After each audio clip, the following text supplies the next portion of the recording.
can we start? Well, if we can start, then I would like to invite all of the panelists on stage. So yeah, welcome to tonight's, I believe, which is the second conversation of the opening night of the 10th anniversary of Popkultur Festival. In this conversation, we will talk about pop music and its connection to memory culture, acknowledging, of course, also that pop music and remembrance are closely linked. I guess everyone in the audience knows this feeling quite well, that when a certain music hits, it suddenly becomes the soundtrack of a cherished memory or a cherished moment that you feel dear to your heart. And so we want to explore in this conversation today how pop music or pop culture shapes not only our identity, but is also providing a link of connectivity. And of course also how pop music is a window to the past, shaping the present, but also creating future memories. Of course also acknowledging that pop music is helping us to stay optimistic, hence the title Poptism Remembrance in Music. Yeah, very excited to introduce my esteemed guests of tonight, which I'm sure who have a lot to say about pop music in connection to memory, not only by way of their biographies, but also, of course, because of the research, the projects, and the artistic practice of each of them. So if you allow me, I would like to give a short introduction of each of you, and then we go into the questions right away. Sitting on the very left is Imran Ayata, who's the author of several novels, among which is the highly acclaimed novel Mein Name ist Revolution, My Name is Revolution. He's also the founding member of the anti-racist group Kanak Attack. And in 2013, he co-edited and co-released the first compilation of what now I believe is one of the most canonical compilations of the so-called songs of Gastarbeiter, songs of migrant workers. Sitting on my left is Sanaz Azimipour. She's an activist, author, and speaker. Her work primarily focuses on transnational movements, political participation, and social injustices. Among others, she also co-founded the collective, the Women Life Freedom Collective in Berlin, and continues to raise awareness about the situation in Iran, including the condition of women in Iran. She also now works on the project which deals with memory, so you're examining archives at the moment about the Iranian experience of migration in Germany, which I hope to learn more about later. And last but not least, I'm happy to welcome Ariel Efraim Ashbel, who's a Berlin-based theater and performance maker.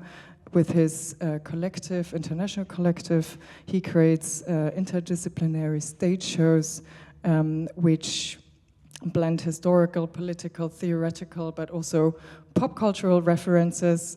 He also collaborates as a performer, a stage designer and dramaturg with numerous artists such as Nick Kesey and Paul Maheki. And his shows, some of you may know, have been shown at How and Kampnagel and other international performance festivals. So we're welcome. I'm happy to have you here. So yeah, we will show actually, because all of you brought some examples of your work or the sort of archive material that you're working with. So we will also go into some videos and music examples. But maybe Imran, you first, with Songs of Gastarbeiter, you definitely came up with this cultural heritage treasury, which is also quite astonishing to me that this has been around for quite a while. And yet it took so long to actually make it available to a broader public. So my question is, how did you come up with this project? How did this project come to life? How did you find all of this amazing music? There have been a lot of questions. I tried to answer all of them. The idea was a long time ago, so it was by accident, because we've been invited to a festival and I was asked to curate, and the briefing was something like, do something about music and migration, which is a fantastic briefing. And I asked a few friends if they would show up, and everyone said no, it's no time, not enough honorar, blah, blah. So, and this festival was coming closer and closer, and I was like, okay, what I'm going to do? Then I've remembered a friend of mine from Munich, Bülent Kulukcu, and we have this strange love for music that no one was interested in. And then we made up a show in Berlin at a theater in Kreuzberg, and it was quite overwhelming because a lot of people were like touched and didn't know about this kind of music.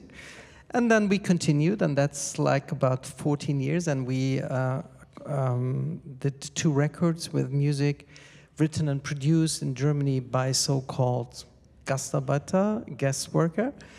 And that was the one question. What was the other? Sorry. Well, I guess my question is, you already answered how this project came to being, but like, as you already mentioned, this wasn't really, like, broader audience wasn't really aware of this, so. Yeah, you know, this is something very, if you deal with question of migration or this political projects of migration, there's always a very hegemonial story how migration works. Like, there's a state that is capable to regulate who come in, who come out, who is doing this and that. And I think basically this is a lie which is politically working very well, but it doesn't reflect the realities of migration. So I was very, very much influenced by political activities in the 90s, where the attempt was to, saying a bit pathetically, to rewrite history from the perspective of the people fights, social fights, political fights. And within, there's culture and music is a very important moment, because in the trade unions, in communities, etc. So I knew this music a lot, and the idea was to continue this political approach. And we do a musical lecture in which we always tell, well, this is something like a Deutschstunde, where you learn something about your country which you didn't know. And one of these cliches of migration is Parallelgesellschaft. It's a very German saying for that the communities are not interested in political and social life.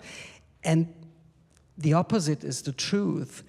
Because this music was in Germany like for 40, 50 years, but no one was interested in. With these albums, then, you know, Jem Kaya did a very successful film, where a lot of other projects. So it's an effort to rewrite history in a way. So growing up in Germany, did you encounter these songs at home also? Yep. I hated them basically because you're not interested in the music of your parents. Because I was more interested in I don't know. I'm a bit older than you people, so I was more interested in punk and stuff like that. I didn't find very interesting what my parents were listening to it, which is very normal. But it's interesting. The older I got, and I reheard this music, and I found it like, wow, that's interesting, because it's so diverse, which in music, you have really freaky stuff like electronic, new wave songs, very folkloric ones, trade workers' songs. So you have a bunch of different musical genres.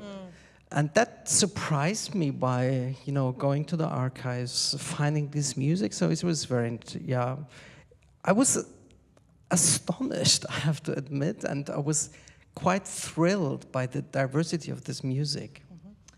That's actually quite interesting that you're saying that, because when I'm talking to people who obviously now a broader audience knows about these songs, it still often strikes me as if these people find this important because it's a historic document. But you were talking now also about the diversity of the genres. So like, how do you think these different music genres have maybe also had an impact on the German music scene?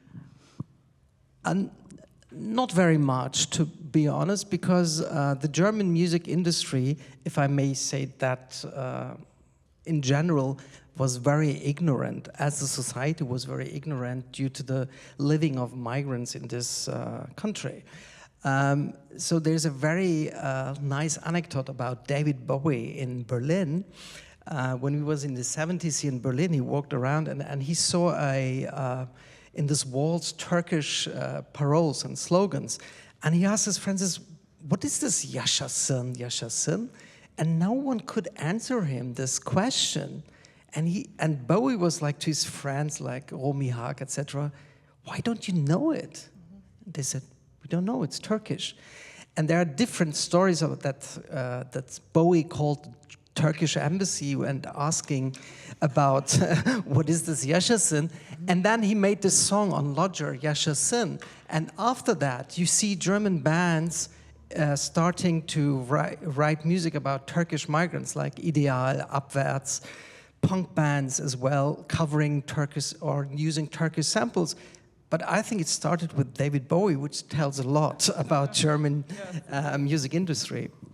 Very interesting. Maybe because you also brought a little clip, we can look into it, and then I have more questions about the content and themes that they were singing about also. And this is not Turkish, you have to say, because people would be...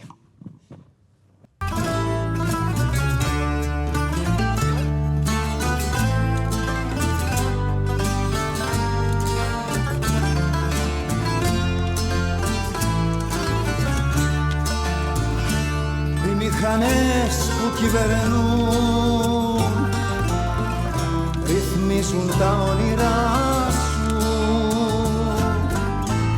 δίχως πνοή, χωρίς ψυχή, βουβόπουλοι μες στο κλουβί που ρινάζει στην καρδιά σου, δίχως πνοή, χωρίς ψυχή, βουβόπουλοι μες στο κλουβί που ρινάζει στην καρδιά σου.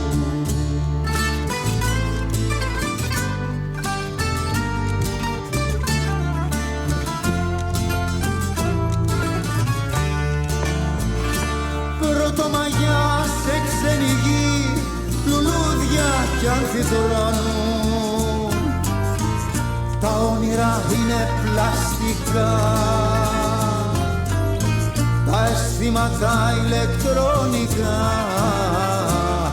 που μας βραχικυκλώνουν.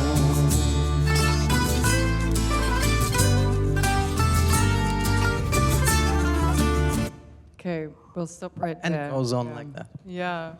It's Greek, yeah. It's quite interesting because we were also talking a lot about the socio-political condition that they were in, of course, coming here. And this clip is showing also that the texts were also about the socio-political condition. What were the themes that they were mostly singing about, if you, I don't know, could pick a few? Yeah, I mean, I would say it's as diverse as the musical styles are. So when we started this project, like, I don't know, 13 years ago, we thought like it's all about homesickness, being separated from the beloved ones, being depressed in Germany, which I'm still. So I thought it was like something like that. But that after digging in, you see it's a lot of, political stuff. It's about love, having sex with several people, etc. So you can find mostly everything which is dealt in pop music, so it's not that unique. Unique is that, no, not unique, but it's interesting that it's a perspective of people who did music here and expressed also social and political issues. This, I have to tell you the story about the song because it's so funny. As you see this clip, these are scenes from so-called wilde Streiks in the 70s, where the guest workers themselves were active in the fabrics and in these corporate in Ford, etc., without asking the German trade union for permission. They just did it. And that was quite successful. And the demand was to be paid 1 D-Mark more to have the same standard as the German workers. And the trade unions were not very fond of this kind of activity, so they were like, how can you protest without asking us? And later, a German trade union called this band, which is a band from Frankfurt, called Prosechos, and they asked them to do a Greek protest song, or Greek 1st of May song, so to use the song to mobilize Greek workers to become members of the trade union. So the band was like, what the fuck, should we do that? And the trick was to say, if you do this, you will be part of a German TV show, prime time, at the Hessische Rundfunk. And at that moment they said like, what, that's maybe a cool idea, we do it. And the sad thing was that this show was cancelled. So they wrote these songs, but it was not recorded and published. And 40 years later, we went to a studio and recorded the song and published it like 40 years later, which is a funny revenge against or for the German trade unions. Yeah, I think that is a very interesting point, because when we look at this today, it is, of course, ingrained in discourses that are very much about the idea of cultural difference, but not so much about the idea of a socio-political condition or a social condition. So you telling me that, you know, there was this whole conversation with the trade unions that they were trying to solidarize through this music is actually quite valuable for us today also when we look at this, right? Maybe moving on to you, Sanaz, you told me in our preliminary talk that you're working on a project where you're also doing extensive archival research on the Iranian experience of migration to Germany, and music is also one chunk of it. Maybe you can elaborate a little bit on this project. Thank you. Yes, so in the last 2 years, the focus of my work was looking at archiving, but like on alternative archives, and especially the ones that has been done by the community work. So especially, for example, in Berlin, there's this Spinnboden Museum that is a community archive of lesbian living in Berlin, which I found actually very, I mean, there's a lot of critics about that. At the same time, I found that very interesting. So the whole archive is made out of personal belongings of the people. It was in the beginning, it was a feminist lesbian collective, that started by making an open call to the members to bring their objects. So the objects could be love letters, and many other like normal things, let's say. So everything from the everyday life. So the pictures, the things that people had at home. So there's a lot of also books and objects that's coming from the library and from the households of the people. Later on, of course, I mean, it's also, but there's a lot of also political posters, call for demonstrations and everything. And the interesting thing about that for me was that a very, very big part of this archive, if you look at the photos especially, is from people's everyday lives. So if you compare it, for example, to today's queer scene, let's say in Berlin, it's a completely different ones, because most of the pictures are from women or from queer people who were in factories, who were doing care work. Actually, if you look at it, it's a bit sad in very different ways, because you see that the queer movement has also been rooted a lot in people doing their everyday care work. So you see these people in their responsibilities every day. So they were mothers, they were caregivers, they were workers, and they decided to donate the objects to the archive. And this archive especially gives another kind of understanding of the history, especially the queer history in Berlin, which is completely different than the hegemonial one, because the hegemonial one is not being told through these very personal belongings. So the project that I'm working on right now, it's called Unwritten Story, Remembering the Unwritten Story. It's a story of the people who fled Iran from 1980s to 2000, and especially came to Berlin. So the question that I'm struggling with, or I'm working on in this archive, is to create oral history. And oral history means that in the 80s, to give a political context a bit, so in 1980s, after the Iranian Revolution, a lot of people, especially a lot of leftists, have been directly criminalized, and a lot of them also got executed. So there's this mass execution from the 80s, and there are a lot of people who had fled from those executions. So either the people who were supposed to be executed, or the family members of those ones. And interestingly, a lot of those people came to Berlin. So Berlin has, in my opinion, a very, very close connection to that story. And especially if looking at it from what you said, from the migrant perspective, is that, of course, it's also tied to the story of migration, that meaning that in 80s, for example, people were living in completely different situations. The situation of asylum seekers were way more precarious than even today. And in this situation, the people who came here organized themselves, and some of these organizations still exist till today. One of them is called the Verein iranische Flüchtlinge, that has existed now for more than 40 years.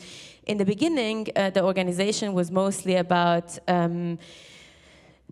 creating alternative ways of supporting each other, especially those who fled, to help the prisoners, to help people get out of the country. And going through time, it also got another dimension, which was, okay, now we are here in this situation, so we have to also organize ourselves against this asylum and migration regime. So it had these two different, but at the same time tied to each other connection. The thing is that what for me is interesting in this project is that this story is part of the history, both in Berlin, the city, and both of the Iranian in diaspora. But because of course repression and violence doesn't only work directly, it also works through removing certain kind of history, is that even though I was, for example, born and raised in Iran,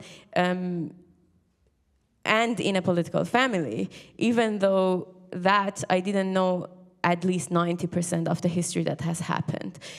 So in the last years, I got to know a lot of people, and they were interested in telling stories, because this is the story that has been completely unnamed and unwritten from the hegemonial history. And the problem is that if it doesn't get told, it will be forever unnamed. And I mean, a way that people get removed and the value of their livings is being removed from the history is them staying unnamed. So when you're unnamed, your life also that has been gone is ungrievable.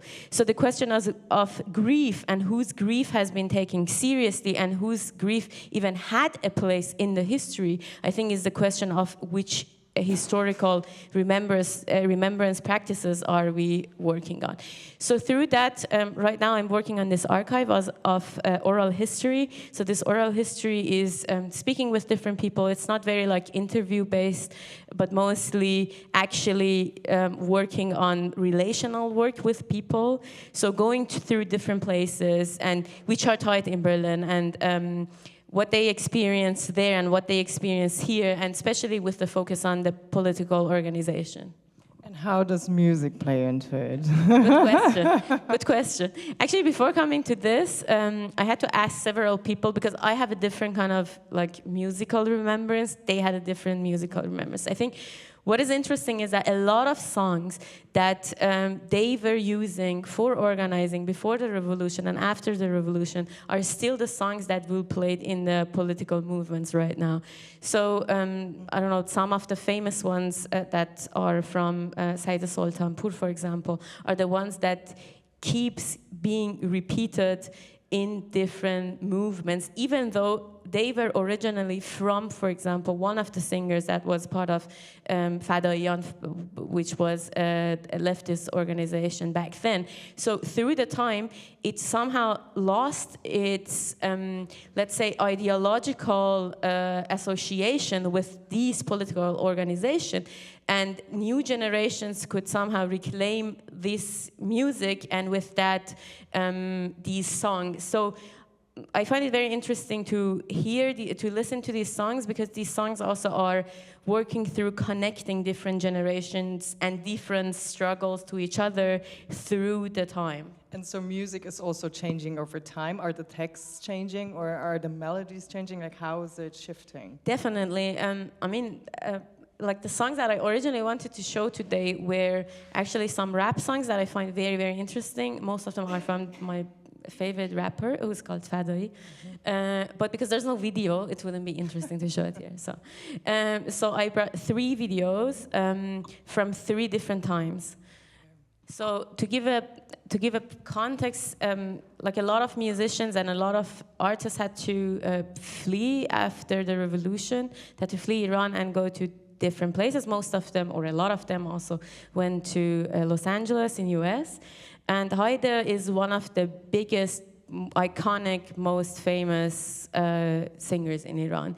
And she actually sang a lot about exile and about, but I would say mostly about exile. And this is one of her songs that she produced after leaving the country. Mm-hmm. Okay, let's have a look.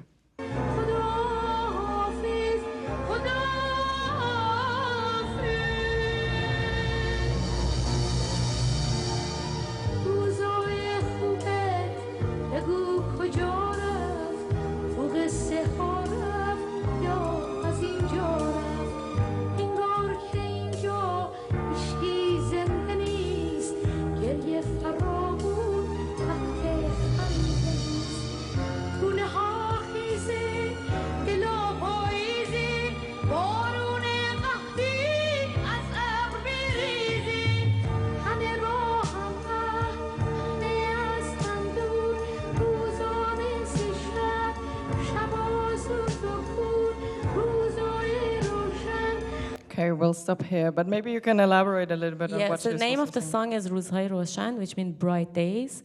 And it's about saying goodbye to bright days. And it's mostly explaining the feelings, which I also find interesting, because historical narrative is not only about explaining what has happened, this happened, this happened, this happened, but what happens in music, and especially in her music, is that is being expressed through feelings. So it's not just about exile as an objective word, but also about the feelings through it, and in which she is now explaining about saying goodbye to the bright days. Mm-hmm. The next one that I'm going to show is from the first concert of Gugush. Gugush is another singer. Gugush has been living, so she fled from the country and was living in the US for a couple of years. And then after that, and I mean, a lot of artists in exile, especially those very iconic ones, had this experience of being completely unknown in the other country. And a lot of them also went through huge depression because of that, because nobody wants to listen to Iranian singer in LA. So after that, she went back to Iran. She was even imprisoned for a while. And she was living in Iran for 20 years. She were not allowed to work for 20 years. And then after she left Iran, this is her first concert. Okay, very interesting. Let's have a look.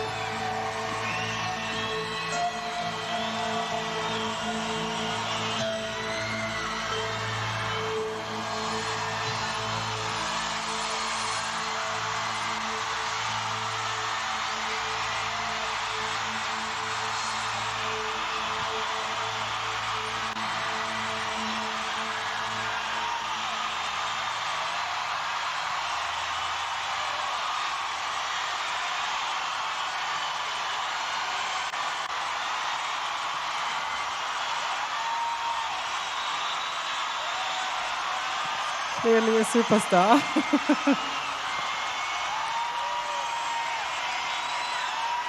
So that was basically what, like, I wanted to show this moment of the first time that the singer is singing in front of this publicum. And the last one that I want to show is one of the songs that were made in the Art University of Tehran while the Jina movement protest 2 years ago. And it was made by, so music has been always a tool for organizing. And this is a song made by the students, art students, in support of the protest.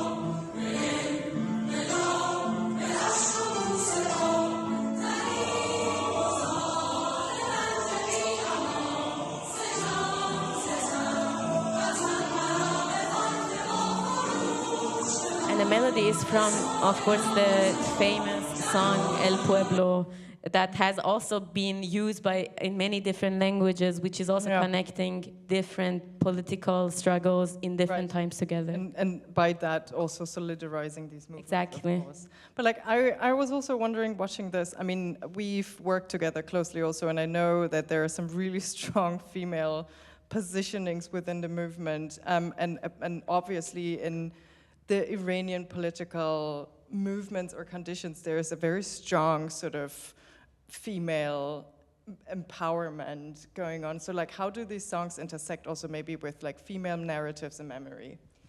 I wouldn't use the word necessarily female. I would use the word feminist in order, because not everyone who are, first of all, so for me it's not about essentializing the gender of the people, but mostly about the struggles.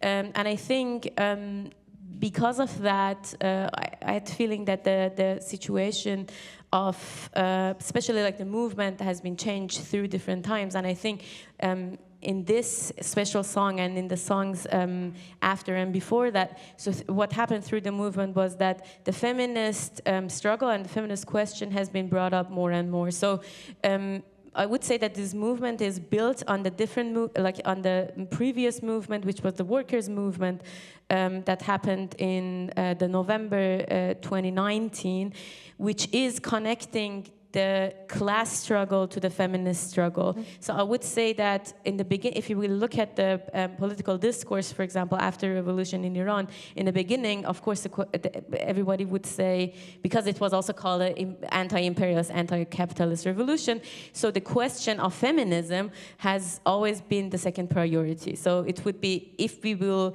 abolish capitalism and imperialism, then every other struggle will be resolved. And I think what happened was that this discourse has changed in the last 40 years, and so the importance of feminist struggle has been even more highlighted on and has been understood as such. Okay, moving on to you, Ariel. There is a tendency, of course, in Germany always that because of our historic context, that I would say a lot of Germans think that they are very knowledgeable about Jewish life. Yeah. We talked a lot about sort of how your work, evolves around really the diversity of Jewish performance traditions, including humor also as an agent. So how does this, like, what are the references that are important to your work? How do you bring them into your own performances? It's two very good questions, which only about those I could talk for many hours, but I'll keep it short. But also, it's a very good place to start, because I will start exactly at where I'm at right now. So it's not too much history, because you're very right. Many people think they know a lot about Jewish life, whereas usually they know more about Jewish death than Jewish life. And I think I feel like I'm interested in learning myself even more about Jewish life, being a Jewish person. So I'm invested in Jewish celebration, Jewish rituals, and what it means to be alive in Germany right now as a Jewish person who is not European. So the references that I'm interested in it's a really, I'm saying that it's a good moment to ask it because I'm really at a transitional moment in my work. So I just finished, last year, a big project which was called Fiddler, and that was a big musical. And that explored the trajectory which many people know or a bit more familiar with in Germany, which is a tradition or the performative traditions of Jewish people, which were connected to the migration movement from Eastern Europe through Western Europe to the US. So basically from the shtetl till Broadway. That was kind of like how we worked on that, because there is a lot of links there, and a lot of it goes through Berlin, so it made a lot of sense to work on that here, and we developed it with the Hebel Theater, the How, which is also built by a Jewish artist and a Jewish architect, so it made a lot of sense to think about these histories. But it's only half of what I am also, very concretely, because my grandparents, my mother was born to Holocaust survivors that came from Austria. So I'm actually half Austrian. But thank God I look like this, because I also have half from Yemen. So my grandparents, from my father's side, came from Yemen. And that is kind of what's exactly the kind of move or this kind of moment I'm at right now. And it really resonated with me what you said about rejecting the music of your parents and then later in life learning how to appreciate it more, because I feel like the older I get, I am more and more drawn to Yemeni culture, to Yemeni music, to Jewish Yemeni music, and it is specifically, and that's what I brought to watch today, because that is specifically a very, very unique kind of music dancing. It's music, singing, and dancing, and it is a history that also is connected much more to embodied practices. So singing, dancing, writing poetry, making garments, making jewelry, and making food. So not so much written histories. Speaking of unwritten or what is written or what not.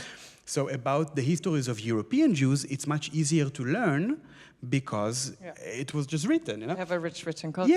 Yeah. And people who lived, and Jewish people lived in Yemen. And that's the thing. Now, I finished a big project, which was my mother's side, and I'm about to begin a big project, which is going to be my father's side. And I am myself pretty ignorant. So I'm very early in the research of really learning more and more about those specific communities. So Jewish people lived in Yemen since around a few hundreds before the year 0, what we call BCE. So it's from the 1st century before, and they lived there consistently until basically the mid-20th century. So there is a huge history of many, many years. And sorry, I just want to point this out actually, because how memory culture is often treated in Germany. We talked a lot about this before, actually. Yes. But how it's often treated is very much based on written cultures and very much based on this rationale of having something that is already pre-produced. And I see this as a connection with all of you, and especially with through the agent of pop music, that these are traditions and then memorialized traditions, of course, that are sort of transformed through something that is oral, that you can't actually Exactly, something which is embodied. That's why I'm really happy to show this today, because I feel like in this affective, embodied, cultural practice of memory culture, what we are doing today is writing another chapter in this story, which is so interesting. So I want to show 2 videos and then maybe a little export of my own work. The first video is from the 1980s, the second video is from the 1990s, and both of them are from Jewish Israeli women, of Yemeni origin. The first one is called Ofra Chaza. Maybe this name rings a bell because she was a huge star, actually, also here in Germany. Ofra Chaza was born in Tel Aviv. Her parents came from Yemen. Her parents were born in Yemen. And she became a big pop star in the 1970s when she was singing like pretty bad Schlager music, basically. Like really bad disco pop songs. But that was the only way at that time for a brown person to actually make it.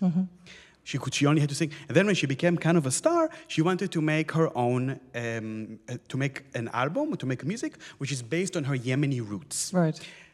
the record labels, the radio people, it was so racist, we can't even get into that, into like the racism which is defining Israeli society, but she was kind of advised against it. She was like, this is going to be career suicide. I'm sure you all know the narrative. Then she did it anyway, and it became a mega success in all over the world. Very interesting. And made her, and gave her like a Grammy nomination, which is the only Israeli artist that ever experienced it. So we're going to see here, if you go a little bit back to like a minute and a half, we'll see a bit before. What we can see here. From here? No, less? like way before. This is, oh, sorry. Yeah, it's like when it starts, exactly. So this is an appearance on Israeli television in the 1980s. Before she did this, also she said something very beautiful when she kind of introduced the song, when she says, my roots are from Yemen, and with roots like this, you can never get lost. That's kind of how she describes it. So let's just see, it's a bit of like traditional song We're dance. Running a little bit short of time, so like We're gonna do it quick. Let's do it now. Okay.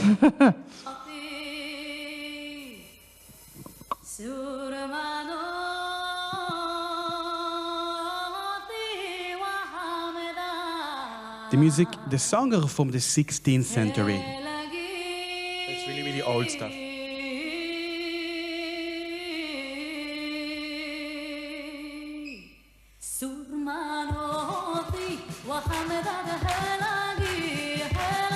Nice.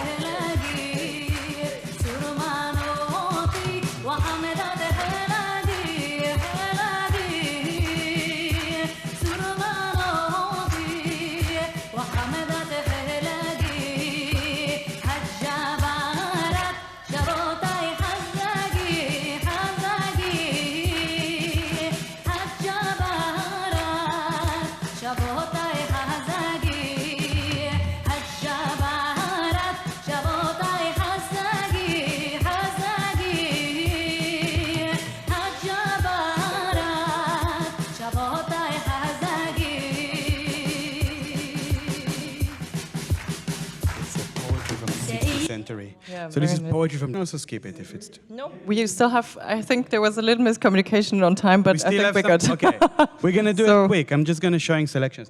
Yes. So that was the 1980s. Ofra Chaza is a whole topic. One day I'll make a show only about her.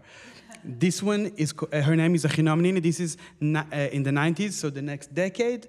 It's also an appearance on TV. I think what's interesting here to see.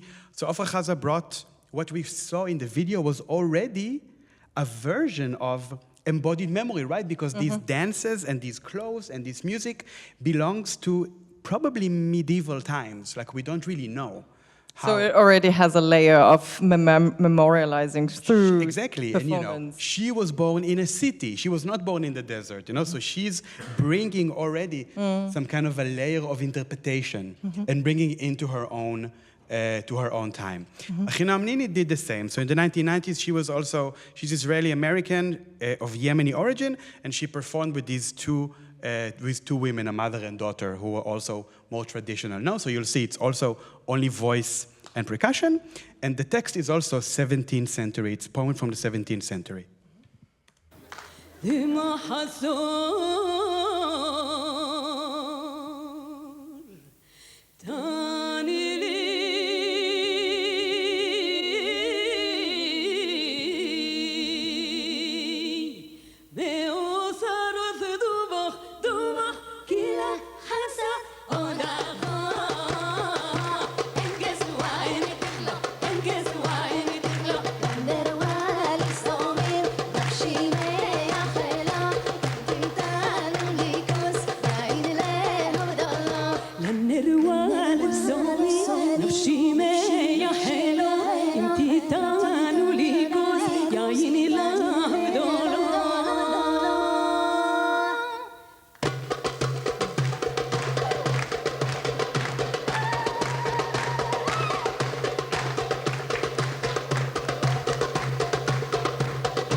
Gets me very dancey already. Yes.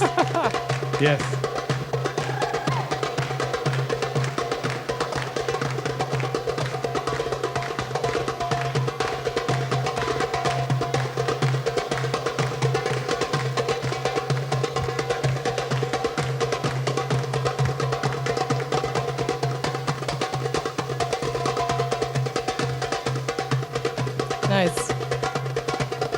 So I think the reason why for me it's really important to also educate myself about these things and also show them here in Germany is that this is not what you would think about when you think about Jewish culture. Yeah. Or that would not be the immediate kind of cliche. But this is Jewish culture. Yeah. And it's the Jewish culture of my family, you know? So I'm just kind of leaning into this in a way of like... yeah, it's sort of also adding to what, because right now memory culture is a very heated topic, of course, also. And sort of, I guess the initiative of a lot of scholars is to also, you know, pass this idea of like linear memory cultures and really think it in more transcultural ways. Yeah. And this is one avenue, of course. Or in a more complicated way, that like we can be more than one thing. Or it's not that we can be, we are more than one thing. It's just reality, right? And it also kind of goes beyond this identity trap of thinking things only in one essentialist identity. Okay. Should we then look at maybe at your current work that is also incorporating that? We can do just one more minute, yeah. I mean, it's the end of a show which was called The Names. It was performed here in Berlin at the Hebel Theater in 2023, yes? And it features the singer Ravid Kachalani, who is a contemporary singer, is a good friend of mine, and he's also an expert on ancient Yemeni singing, and he's singing in the show. Mm-hmm. So we can just watch a little bit of that. Sorry.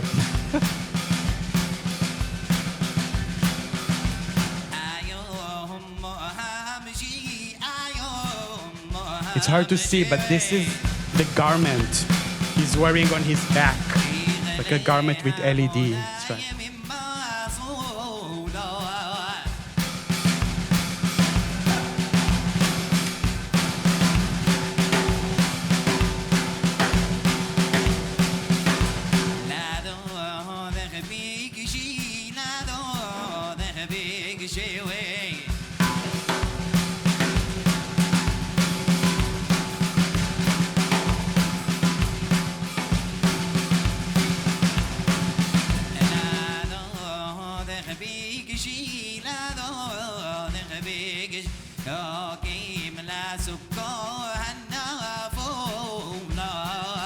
Okay. And the drummer is Colin Hacklander of the noise duo called Labor. Mm-hmm. So already here we see like, you know, Colin, who is like a more contemporary, he has a different upbringing. He learned about these traditions because he had to meet with Ravid to work on my show, you know? So already just that created some kind of a spark. And the way that the music is built on like mantras and repetition and polyrhythms is just a totally different understanding of composition. I think this is so interesting because pop music obviously is so easily recognizable and so easily accessible, but at the same time you have all of these different layers also then in it. How do you work with this ambivalency? It's a good question. I mean, it's also a question of how much people are aware of the references which you put in your work, right? Like, I usually don't give like a glossary or I don't give like too much of a key, but I kind of count on the seductiveness of pop aesthetics so that people, even if they don't really understand it, they can feel something. Yeah. And then maybe, if I'm lucky, then they go and Google it afterwards and then we have some more conversation. Or you just have a bougie dress which is made out of LED lights. Exactly. Exactly. Okay, because we're running out of time, I have one last question for all of you. Can you all maybe share a very personal experience where a song or pop cultural moment has really triggered a memory for you? Like one personal experience where some pop music or pop culture moment has triggered a distinct memory for you. Me? Very, very personal, but yes. When I started listening to more and more very, very traditional Yemeni Jewish music, one of the things, a memory that came up is of my late father that died a few years ago, that when he had a brain injury and he was in a coma. And when he was in a coma, my mom knew that he loved this music, so she played it to him because she thought he might wake up. So it's kind of a sweet, sad memory, but it's very real, you know? Beautiful. Maybe you want to something?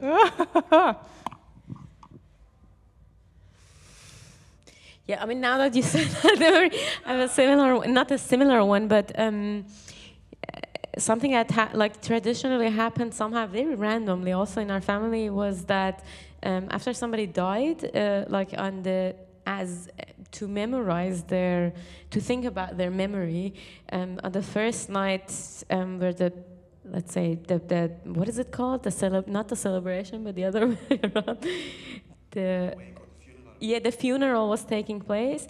A part of the funeral, and the very, very important part of the funeral, was to play either with instrument or just to play the song that this person had. So I had this memory of my grandmother when she passed away. We were all sitting together with, I don't know, let's say 200 people. And then my mother played this song, and I didn't know before that, I knew that song, but I didn't know that it's her favorite song. And that was the first time that I realized that that is her song. And so since then, every time we are listening to this song, it's her song. It's Mamani's song. Mm-hmm. Anything? No, because in my case it's very difficult because I was musically socialized so freaky diverse. I don't know. I could imagine. It's more like, songs are more part of decades. As I don't know. I would say it could be something from Einstürzen and Neubauten at the same time, an old Alevi song. So because my life is like that. So therefore, I don't remember at that stage here some specific thing. There are so lots, so I don't know. No, that's totally fine, because obviously everything is influencing us at the same time. So I think this is also a nice closing remark, actually, that things are a little more complex than they seem to be. Well, thank you so much for listening. Have a great evening. Have great music experiences.